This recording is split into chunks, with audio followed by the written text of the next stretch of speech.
이 갈라디아서는 여러분이 아시다시피 이 교회 바울이 전도했던 곳에 갈라디아 교회의 성도들에게 보내는 편지입니다. 쉽게 얘기하자면 이런 상황입니다.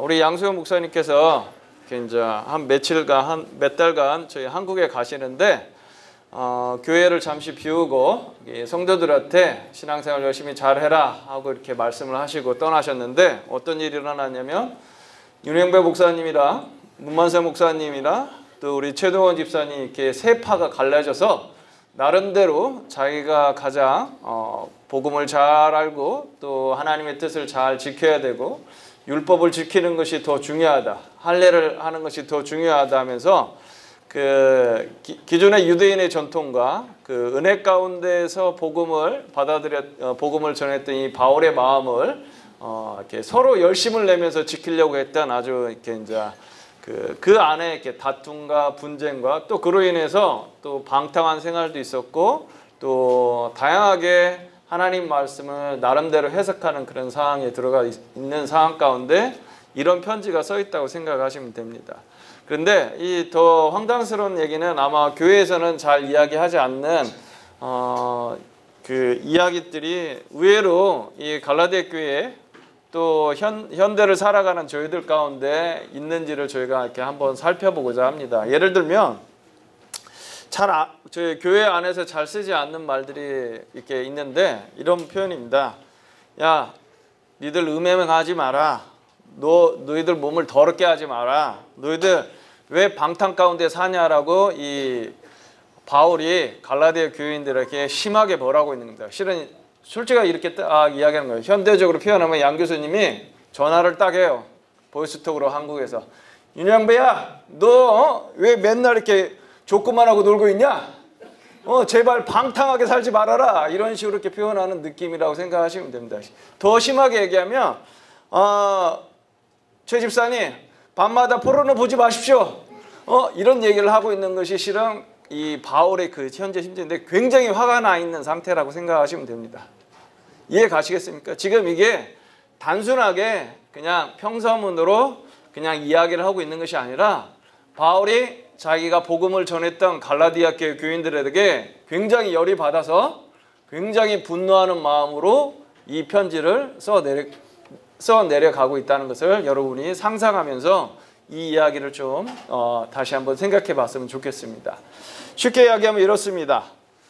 우리 안에 성경은 다양한 사람이 존재하지만 제가 이제 여러 성경을 복음을 듣고 난 상태나 아니면 복음을 듣지 않은 상태를 보통 크게는 두 가지로 분류를 합니다. 육에 속한 사람 또는 그리스도 예수께 속한 사람, 또 다른 표현하면 성령의 인도하심을 받는 사람 이렇게 표현을 하는데 고린도전서 2장 14절에 이런 표현이 있습니다. 육에 속한 사람.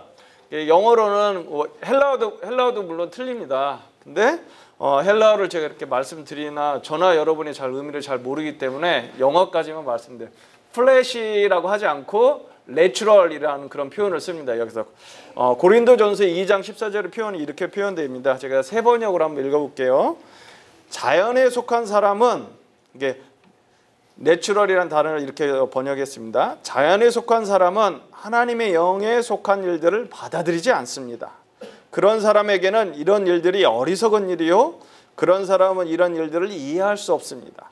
그것은 이런 일들이 영적으로만 분별되기 때문입니다. 해갖고 이 육에 속한 사람이라고 딱 표현한 이 사람들은 아예 그리스도와 무관한 사람, 성령과 무관한 사람이 한 부류가 있고, 두 번째로 고린도전서 2장 15절에 바울은 이렇게 또 표현합니다. 어떻게 표현하냐면요, 형제 자매 여러분, 나는 영에 속한 사람에게 말하듯이 여러분에게 할 수 없어서 육에 속한 사람, 곧 그리스도 안에서 어린아이와 같은 사람에게 말하듯이 하였습니다 라고 표현한 걸로 봐서는 그리스도 예수께 속한 사람 중에서는 두 부류로 나뉜다고 생각합니다. 첫 번째는 영에 속한 사람, 즉 신령한 자라는 표현이라고 소속되어 있는 사람이 하나 있고, 또 한 부류가 육에 속한 자, 즉 그리스도 안에 있으면서 어린아이와 같은 사람이 있다고 이렇게 두 종류로 바울은 생각했던 것 같습니다.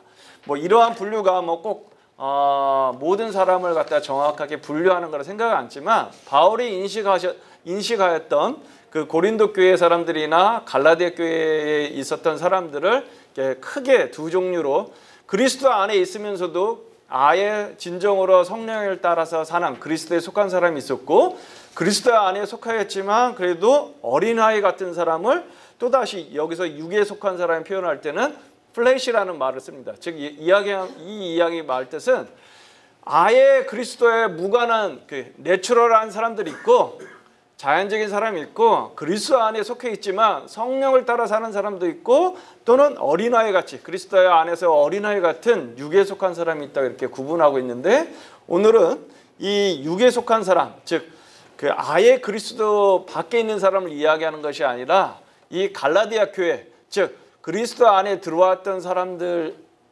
중에서 육에 속한 사람 다른 표현으로 한다면 그리스도 안에 어린애 같은 사람들에 대해서 지금 이 글을 쓰고 있다고 저는 생각하고 있습니다. 자, 그러면 이 그리스도 신령한 자는 솔직하게 그리스도의 마음을 가진 자라는 그런 표현을 바울은 또 표현하고 있습니다.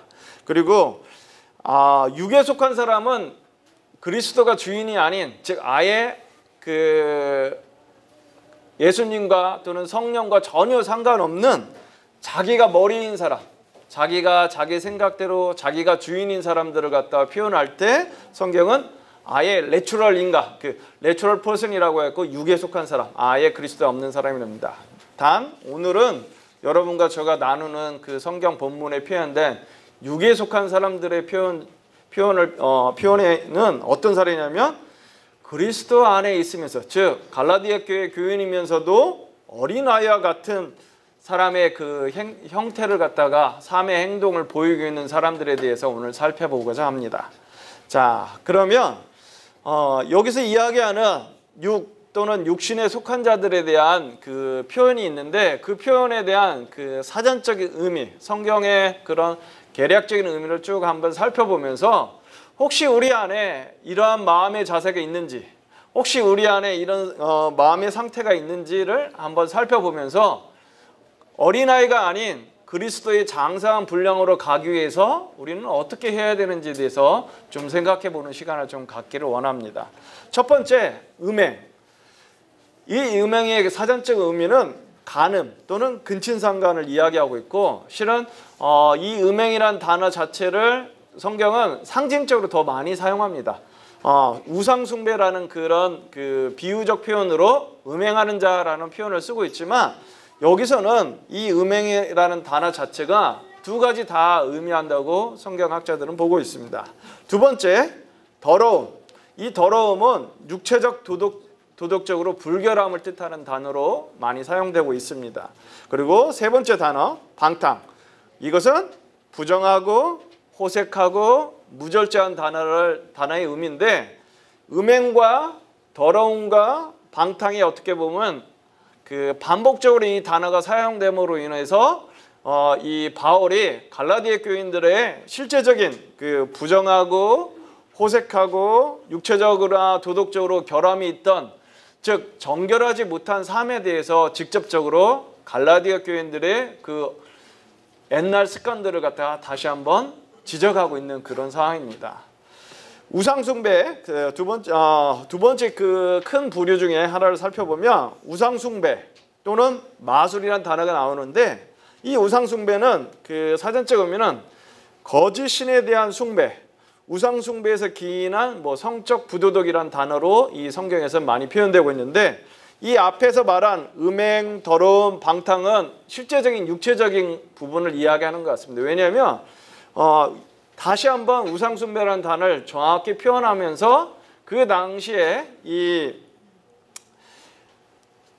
교인들 안에 그 그리스도를 따랐던 예수 그리스도를 믿고 나서 기존에 따랐던 그 많은 부분들에 대해서 버리고 또 자기의 필요에 따라서 어떤 이방신이나 또는 자기 그 가족 그룹이나 또는 사회 단체에서 그룹핑 뭐 이렇게 이제 딸려가서 또 다른 자기 유익을 위해서 우상을 숭배했던 일들이 있었던 것 같습니다. 그래서 여기서 이야기하는 진짜 거짓된 신에 대해서 제물을 드리고 자기의 유익을 위해서 제사를 드리는 행위를 했던 성도들도 존재했던 것 같습니다.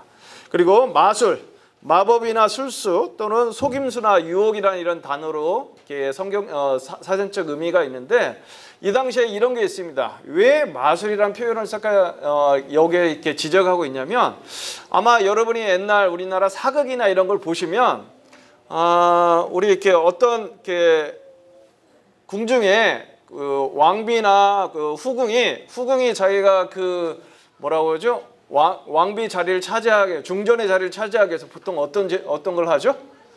어떤 주술적으로 어떤 걸 해가지고 이렇게 막 찔른다든지 그 사람을 죽인다든지 뭐 그 후궁이 세자를 낳게 되면 이 중전이 굉장히 시기를 한다든지 이런 일들이 있습니다. 이 여기서 이야기하는 이 마술이라는 것은 우리나라의 그 요즘에 나오는 그 매직 쇼가 아니라 그런 주술적인 의미, 다른 사람을 갖다가 그 음해하고 아예 그 파괴하기 위한 주술적 의미의 마술을 의미하는 단어로 사용됐다고 생각하시면 좀 더 이해가 편하실 것 같습니다. 즉 증오의 매직, 즉 주술적인 의미의 마술을 뜻하고 있습니다. 그 다음에 이 우상숭배와 마술을 거의 같은 부류로 사도 바울은 보았던 것 같습니다. 그 다음에 원수매증. 근데 세 번째 부류의 단어들을 한번 이렇게 보시면 원수매증, 다툼, 시기 이런 단어들이 있는데 이 당시에도 그렇지만 현재 우리가 교회 안에나 또는 어떤 이익에 대해서 같은 관심을 갖는 부류들이 늘 그 마음 가운데 일어나는 것이 이런 마음인 것 같습니다. 뭐냐면 서로 원수 맺어요. 적의를 갖고 악의를 가지고 상대방을 갖다가 비방하고 또 다투고 또 싸워서 시기하고 질투하면서 이 원수 맺음의 상태가 이르게 된다는 거죠. 즉 이 다툼이라는 것이 이렇게 표현이 되어 있어요. 성경에는 다 여러 가지 이렇게 이 단어가 실제 사용된 부분을 이렇게 살펴보면 언쟁도 포함이 되고요, 논쟁도 포함되고요, 어떤 불일치, 의견 일치가 안 되는 거, 그다음에 불화, 서로 이렇게 싸워서 마음 상태가 안 좋은 상태도 표현하고 있습니다. 그래서 로마서 1장 29절이나 고린도전 1장 11절이나 디모데전서 6장 4절 같은 경우에 이 다툼이라는 표현이 굉장히 다양하게 똑같은 헬라어를 가지고 표현되고 있습니다. 그리고 시기, 원래는 이 본래적인 의미는 열의 의미를 갖고 있습니다. 이렇게 열난다라는 의미인데 상징적인 의미로서 긍정적 의미로서는 열정 또는 열심이라는 단어를 이렇게 표현하고 있지만 여기 갈라디아서에서는 시기양, 경쟁, 분노라는 뜻으로 이렇게 사용되고 있고 원래 나쁜 의미로 가장 많이 쓰이는 것은 이 헬라어의 원래 의미는 굉장히 독특했습니다. 찾아봤는데 남편의 질투를 여기서 시기라고 이렇게 표현을 하고 있더라고요. 이 단어를 썼더라고요. 근데 여러분이 살펴보시면 이 시기라는 단어 자체가 이야기하는 것 자체를 잘 보시면 경쟁하고 그 다음에 붕괴하는 걸 갖다가 이 시기로 표현하고 있고 다른 사람을 갖다가 이렇게 시기 질투한다는 그 말 자체에는 다른 사람을 용납하지 않으려 생각이 틀린 거, 그 다음에 원수 맺음, 다툼, 시기를 잘 보시면 사람들은 어떤 그 자기를 합리화하기 위해서 명분을 세워놓고 그 명분에 맞춰서 자기가 시기하거나 다툼이 또는 원수 맺는 것이 정당하다고 늘 이야기하는 그런 성향을 갖고 있다는 것을 저는 발견하게 됐습니다. 왜? 제가 너무 이런 걸 잘하거든요. 잘 모르시는 건데 제가 시기하고 다툼, 논쟁하고 걸 너무 이렇게 선천적으로 타고난 것 같아요. 근데 제가 저를 잘 살펴보니까 내 안에 이런 마음이 있는 것은 여전히 이 사도 바울이 지적했던 거, 그리스도 안에 있으면서 여전히 나는 어린아이 같이 지금 살고 있구나라는 생각을 하게 됐던 겁니다. 왜냐? 시기나 다툼 이런 것 자체를 왜 할까 이렇게 가만히 보면 다른 사람의 다름에 대해서 용납하는 마음이 내가 너무 없다는 것을 갖다가 세상 깨닫게 됐습니다. 그래서 나는 이 문제에 대해서 이렇게 해결해야 된다. 빠르게 해결해야 된다. 이런 이야기를 이렇게 하면 다른 사람은 뭐 그렇게 말고 다른 방향으로 천천히 해결해도 되지 않냐 이렇게 이야기할 때 내 안에 열이 나는 거죠. 시기가 나는 거고 또 그 사람의 틀림에 대해서 용납하지 못하는 그 삶의 자세가 내 안에 있다는 것을 갖다가 명확하게 볼 수 있었던 것 같습니다. 그래서 혹시 여러분 안에도 이런 조그만 차이, 다름에 대해서 용납하지 않음으로 인해서 다툼이나 언쟁이나 논쟁이 혹시 일어나고 있는지, 처음에는 이 논쟁이 사소한 이렇게 조그만 성냥불처럼 있지만 그 다툼을 계속 하다 보면 이것이 모닥불처럼 커지고 나중에 온 집을 태울 수 있는 자기 몸이나 육체의 건강까지 해할 수 있는 다툼으로 또는 화병으로 이렇게 번질 수 있다는 것이 이 시기나 다툼의 그 본질적인 그 발전 형태라고 저는 생각합니다. 이 단어 중에 더 심한 말이 이겁니다.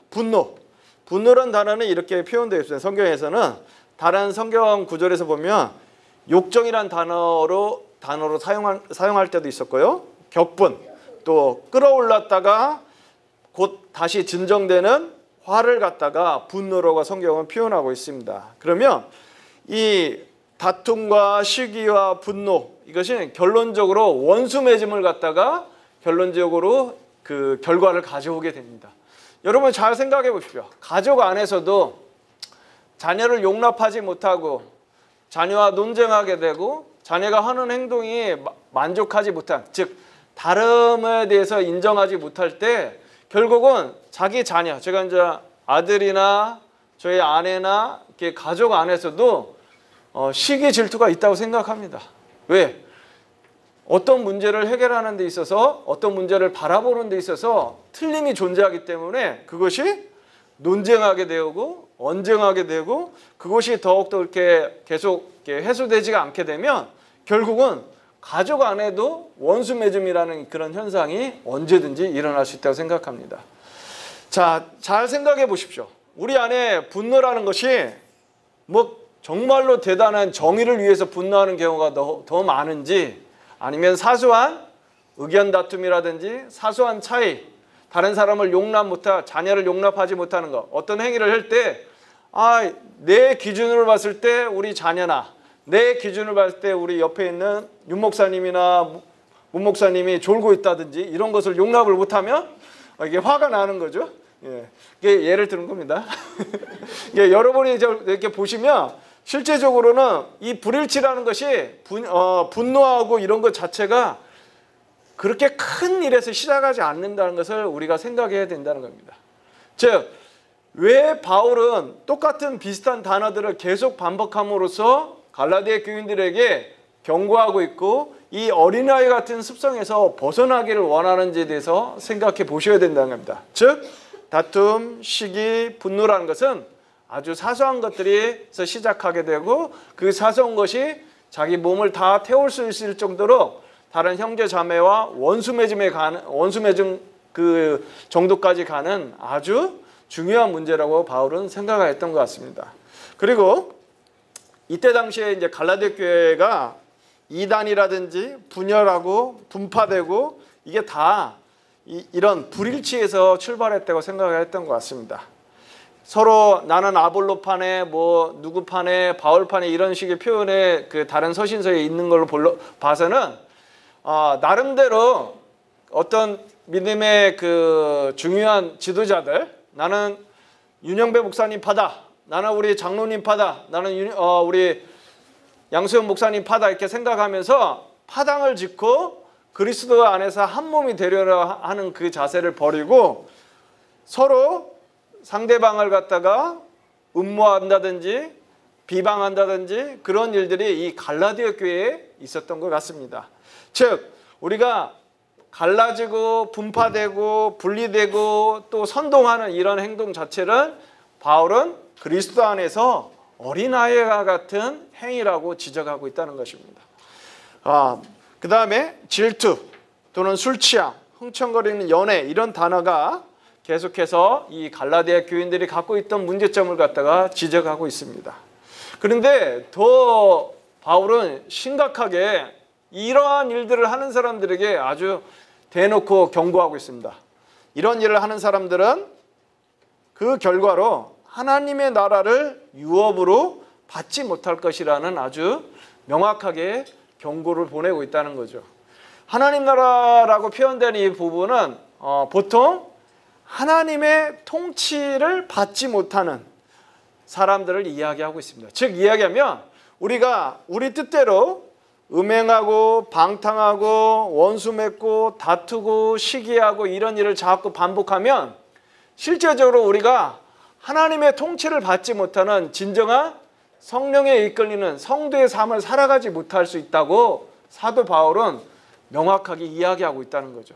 즉 우리는 점점 그리스도에서 떠나서 아예 나중에 플래시도 아닌 내추럴한 상태까지 갈 수 있다는 문제를 바울은 경고하는 듯한 문구를 지금 쓰고 있습니다.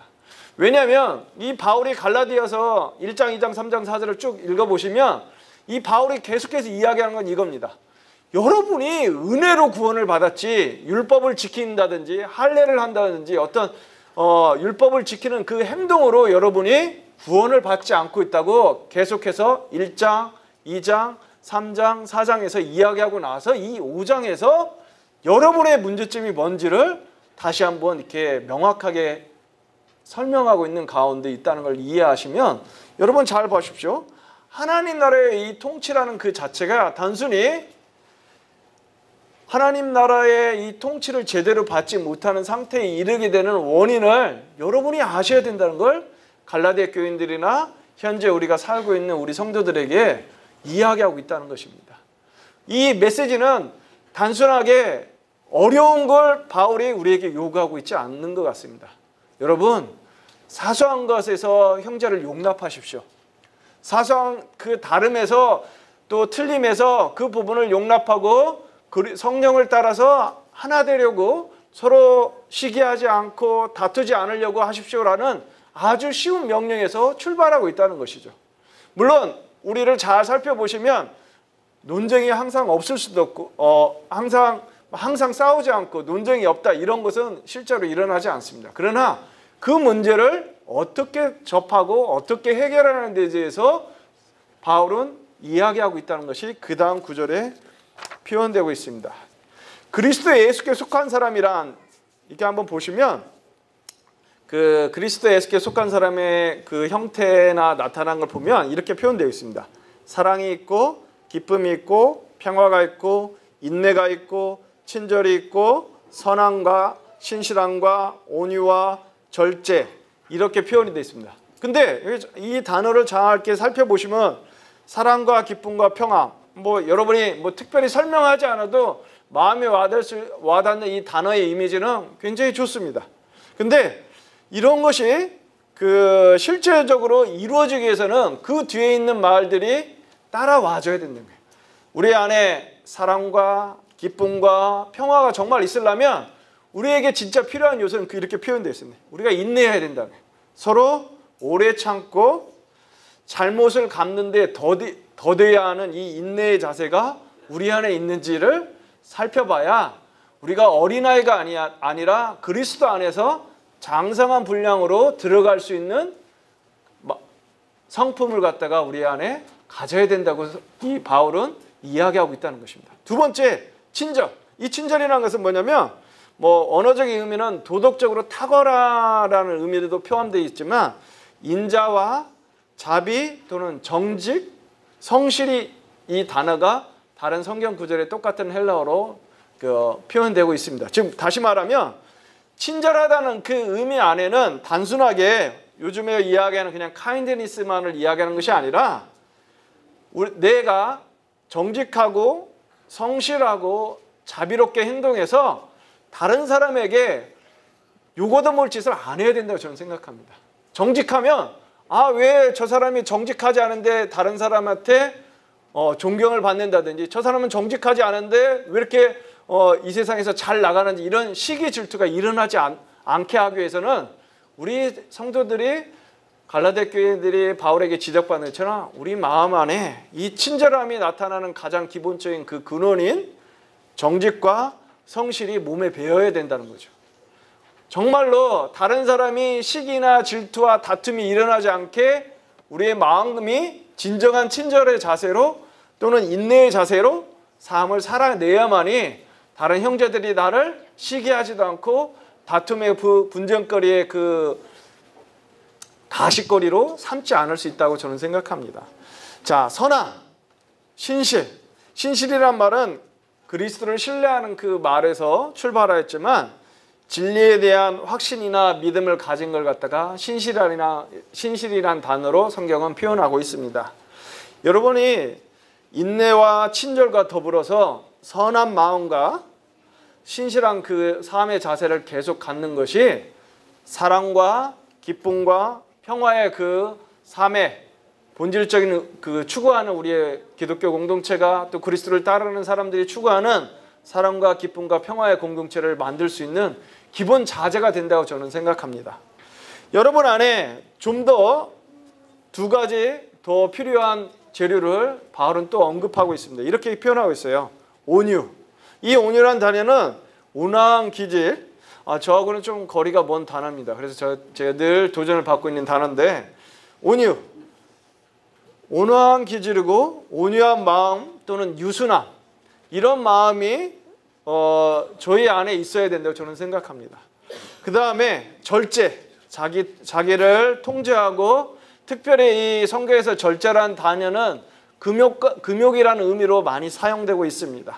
자제하고 자기가 하고 싶은 거, 자기가 유혹에 빠질 수 있는 거, 이런 것들을 갖다가 자제하는 것이 절제라고 성경은 이야기하고 있다는 것입니다.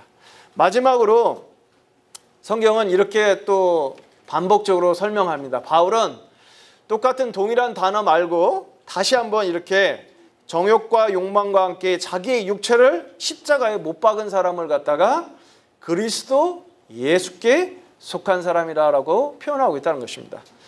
정욕과 욕망, 특별히 설명하지 않아도 여러분이 원하는 것을 갖다가 절제하는 것, 인내하고 이런 것을 갖다가 자기의 육체, 즉 뭐냐면 도덕적으로 연약성을 가진 이 인간과 더불어 십자가에 못 박는, 즉 그리스도와 함께 못 박는 그 일이 즉 그리스도의 예수께 속한 사람의 실제적인 삶의 태도라고 바울은 설명하고 있다는 것입니다. 여러분 다시 한번 이야기합니다. 그리스도의 예수께 속한 사람은 정욕과 욕망이란 성경 앞에 구절에 표현된 그 표현들의 그 다양한 그 부분을 갖다가 자기 육체와 함께 그리스도의 십자가에 아예 파괴시켜버리는 그런 사람이 십자가에 못 박았다고 이야기하고 있다는 것입니다. 자기 욕심을 갖다가 소멸한 사람, 즉 이 사람을 갖다가 십자가에 못 박았다고 성경은 표현하고 있는 겁니다. 여러분 잘 보십시오.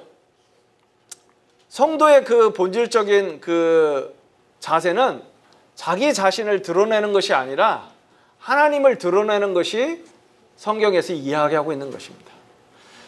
자기의 육체를 갖다가 얼마나 잘 죽이는지, 얼마나 잘 드러내지 않고 자기 안에 살아계신 성령, 즉 그리스도의 그 온전한 그리스도께서 하나님을 높이고 하나님을 드러냈던 그 삶을 실제 삶 가운데 얼마나 잘 드러내는 것이 그리스도의 삶의 목표라고 생각합니다. 자, 그러면 예를 들면 이런 거 한번 제가 한번 예를 들어서 자기의 육체 또는 정욕이나 욕망을 어떻게 죽일 수 있는지에 대한 예를 갖다가 한번 들어보도록 하겠습니다. 우리가 정말로 시기와 다툼과 이런 상태에서 벗어나서 사랑과 기쁨과 평화의 진정한 그리스도의 공동체를 만들려면 어떻게 해야 될까? 제가 묵상하고 깨달아서 이렇게 정리하면서 느꼈던 것은 성령께서는 모든 사람들에게 다 말씀하시고 가르치신다는 예수님의 약속을 우리가 다 기억하실 겁니다. 무슨 말이냐면 실제적으로 우리가 이 하나님의 말씀을 딱 듣는 순간 이 갈라디아서 읽는다든지 우리가 성도의 교제 가운데 있으면 여러분 마음 가운데 이미 성령께서 말씀하시고 깨닫게 하고 계신다는 겁니다. 제가 이렇게 지금 뭐 요약해서 제가 깨달았던 부분을 이야기한다고 해서 그것이 깨달아지는 것이 아니라 여러분 안에 내주하시는 성령님께서 여러분 마음 가운데서 이미 말씀하고 계시고 여러분의 삶 가운데서 어떤 부분이 부족하고 어떤 부분을 고쳐야 될지를 갖다가 저는 모르지만 성령과 여러분의 양심과 여러분의 그 육체 안에 있는 영혼은 너무나 잘 알고 있다는 것입니다. 그래서 아마 설교 시간에 한 번도 해보지 않았던 일들을 저는 해보려고 합니다. 왜? 성경은 여러분이 말씀하시는 부분을 갖다가 그저 자기 혼자만 깨닫게 되기를 원하지 않는다 저는 생각합니다. 그래서 저 앞에 하고 첫 번째 줄, 두 번째 줄 이렇게 뒤돌아보시고 세 번째 줄, 네 번째 이렇게 뒤돌아보셔서 자기 안에 정말로 육체를 죽이는 얘가 나는 이렇게 생각한다. 오늘 들은 이 성경의 짧은 본문 가운데서 하나님이 주시는 성령이 주시는 그 지혜를 통해서 내 안에 죽이는 이 육체를 죽이는 다양한 방법들을 서로 나눠주시기를 바랍니다. 예. 다른 메시지 시간에 전혀 하지 않지만 저는 우리가 메시지하는 그 방법도 이런 그 스타일도 조금 변형이 있어야 진짜 삶 가운데서 그저 메시지만 듣고 그냥 오늘 좋은 설교 메시지였어 하고 따가고 그 다음에 다 잊어버리는 그런 메시지가 아니라 구체적으로 이걸 나는 어떻게 실천해 볼 수 있을까? 또는 나는 어떻게 깨달았고 깨달은 것을 그 깨달은 유익을 우리 교회의 다른 성도들이랑 좀 나눠볼 수 있는 시간을 짧게 5분만 가지려고 합니다. 그래서 지금 제가 5분을 드릴 테니까 첫째 줄, 둘째 줄이 한 팀이 되시고 셋째 줄, 넷째 줄 이렇게 한 팀이 되셔서 이 부분에 대해서 자기의 육체를 죽일 수 있는 자기만의 방법을 나눠주시기 바랍니다. 자, 지금 딱 5분만 드리도록 하겠습니다. 그리고 제가 마무리하고 또 이걸 또 같이 기도하고 설교를 마치려고 합니다. 예. 제가 이 본문을 읽고 제가 생각하고 또 제가 이렇게 이제 늘 쓰는 방법 중에 하나를 몇 가지를 같이 아마 여러분들과 늘 하시는 방법을 다 같이 이렇게 아마 비슷한 방법을 사용하고 있다고 생각합니다. 그래서 자기의 육체를 죽이는 그 예를 제가 이렇게 저만의 이렇게 생각했던 방법들을 좀 같이 나누고자 합니다. 첫 번째는 저를 바라보는 거, 이게 제가 가지고 나를 바라보면서 실은 예수님을 바라보는 자세로 이렇게 태세 전환을 하는 것이 가장 중요하다 저는 생각을 합니다. 그래서 정말로 내 안에 이 육체, 자기의 육체 정욕이나 욕망을 죽일 수 있는 첫 번째 시발점이 나의 연약함이나 나의 부족함이나 내가 정말 이거 할 수 있을까? 계속 내가 다툼을 멈출 수 있을까? 미워함을 멈출 수 있을까? 이렇게 생각지 아니하고 예수님을 바라봄으로써 그리스도의 그 은혜를 바라보고 성령이 저를 인도하실 거, 저를 도우실 걸 소망하면 그 바라봄의 자세를 먼저 누구를 바라볼 거를 갖다가 바꾸는 그것이 저희가 첫 번째 취했던 행동이고요. 두 번째는 내 뜻, 내 고집, 내 주장, 내 생각을 멈추고 이런 자세를 갖다 멈추고 내 뜻대로 하지 않겠다고 주님의 뜻대로 하겠다고 자꾸 결심을 하는 것이 제가 두 번째 사용했던 방법입니다. 내 뜻대로 하지 마옵시고 아버지 뜻대로 되기를 이렇게 바란다고 겟세마네 동산에서 그 십자가에 돌아가시기 전에 예수님이 고백했던 그 삶의 자세를 저는 이렇게 쫓아가려고 노력하고 있습니다. 그리고 세 번째로는 내 힘으로, 내 생각과 내 지혜로, 내 인맥이나 내 능력으로 어떤 주님의 일을 하던 방식에서 내 힘으로 하던 방식을 내려놓고 성령의 능력으로 주님의 일을 하는 자로 자꾸 내 생각과 내 아이디어인지 아니면 하나님이 주신 생각인지 하나님이 붙여주신 사람인지를 하나님을부터 오는 그 도움인지를 갖다가 자꾸 분별하여서 그 일을 이렇게 결정하려고 하는 것이 제가 세 번째로 취하는 자세입니다.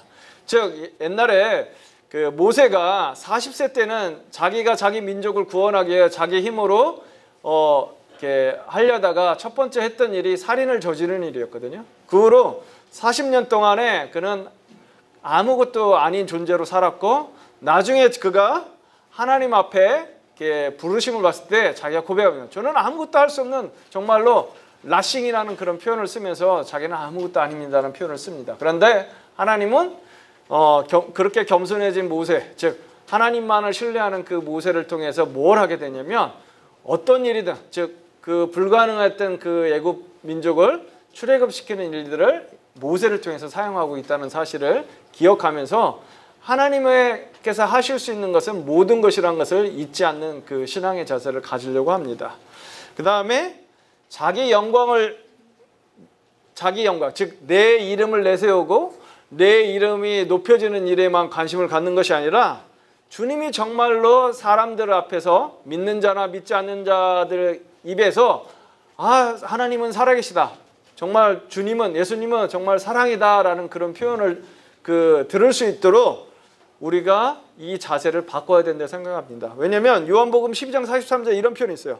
그들은 사람의 영광을 하나님의 영광보다 더 사랑한다라고 이렇게 욕을 얻어먹는 부류가 있고, 요한복음 5장 40절 이런 표현도 있어요. 너희가 서로 영광을 취하고 유일하신 하나님께로부터 오는 영광은 구하지 아니한다. 이게 무슨 말이냐면 당신 참 좋습니다, 당신 참 훌륭합니다, 사람을 자꾸 높이는 일에만 우리가 더 관심을 갖고 사람을 존중히 여기면 정말로 관심을 갖는 일이 더 교회 안에도 많아지고 세상에도 많아지는데, 그리스도인이 행해야 할 진정 예수 그리스도께 속한 자가 되기 위해서는 하나님의 영광을 구하는 그런 삶의 자세로 다른 사람도 섬겨주고, 우리의 삶의 태도가 나의 이름을 높이는 것이 아니야, 자기 영광만을 구하는 삶의 자세가 아니라 하나님의 이름을 높이기 위한 그 근본적인 삶의 태도를 갖고 접근하는 것이 이 문제, 즉 내 안에 이 정욕과 욕망을 죽이는 그 네 번째 저의 방법론 중에 하나라고 저는 이렇게 소개시켜 드리고 싶습니다. 그리고 한국교회 안에서도 다양하게 교회가 목사라든지 저같이 선교사라든지 이런 사람들이 높은 사람이 아니란 걸 다 알고 계시잖아요. 근데도 우리 안에 혹시나 모든 교회 안의 성도들이 실은 그리스도의 장성한 분량으로 자라가기 위해서 그런 일을 돕고 복음을 전하고 복음을 갖다 잘 이해하게 돕는 자들이 직분을 맡은 자들이고, 이 직분을 맡은 자들이 평생 이런 일을 하는 것이 아니라 자기가 맡은 기간 안에 최선을 다해서 그 일을 감당할 때만이 하나님의 이름이 온전히 높아질 수 있다고 저는 생각을 합니다. 그래서 마지막으로 예수님이 예루살렘 성에 들어갔을 때 나귀를 타고 들어가시잖아요. 근데 만약에 이 나귀가 많은 사람들이 그 예수님을 경배하는 것을 모르고 나귀가 자기를 경배하는 줄 알고 만약에 너무 기분 좋아서 날뛰었다면 아마 예수님은 그 나귀 등에서 넘어졌을 거라고 저는 생각합니다. 그래서 여러분 마음 가운데 늘 하나님을 진정으로 사랑하는, 즉 하나님의 이름에 관심 있어하고 하나님의 이름이 존귀히 여겨지는 그런 마음을 가진 성도가 되기를 축복하면서 축원하면서 이 메시지를 마치고자 합니다. 잠깐 여러분 그룹과 나눴던 다양한 방법들이 있을 겁니다. 그 방법과 오늘 주신 하나님께서 저희 공동체에 주신 이 말씀을 가지고 잠깐 기도하고 제가 마치는 기도하고 마치도록 하겠습니다.